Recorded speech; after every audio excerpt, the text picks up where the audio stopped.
what I want to do is I want to create a folder. Let me show you how to do that. Now we are part of a desktop as part of Visual Studio Code.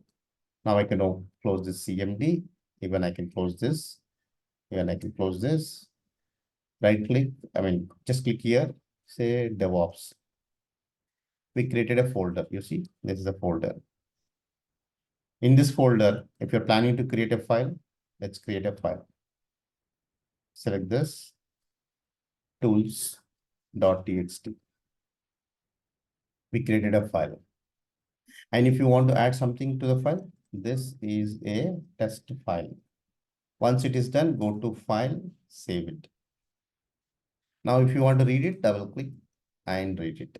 In the help of Notepad also you can read it. So whatever the action we do with the help of graphical, same thing we are doing it with the help of VS Code. That is one advantage. Second thing is, instead of opening CMD separately, Git bash separately, PowerShell separately, like individual tools. We have opened 3 tools, individual tools here. Instead of doing this, what you can do is you can go to Visual Studio Code.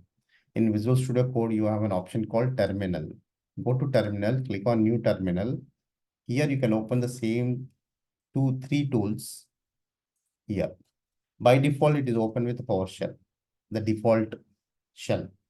If you click on drop down here, let's drop down, you have Git bash. You can switch over to Git bash. No, I want to switch over to CMD. Switch over to CMD. Now I want to go back to PowerShell. Go back to PowerShell. Now I want to configure Git bash as a default. Then go to select default profile, select Git bash, and close this once, and go to terminal and new terminal. Now it opens with only Git bash all the time. But whenever you want to switch over to CMD and PowerShell, you can switch over here. Instead of opening the tools separately like this, one after other, the same functionality you can access with the help of VS Code. Now it's a time to go with the AWS. I would like to close this my Windows machine. I would like to move on to the AWS now. Let me go to AWS now. Go to a browser. Using your laptop, using a browser, you go all the way to one of the tab. Then you search for aws.amazon.com. Then you click on sign in button. Once you click on sign in button, mine is automatically logged in. Let me log out and log in again. Click on sign in button. You're trying to log into the AWS cloud as a root user. Here you need to provide your root user logins, username, and password.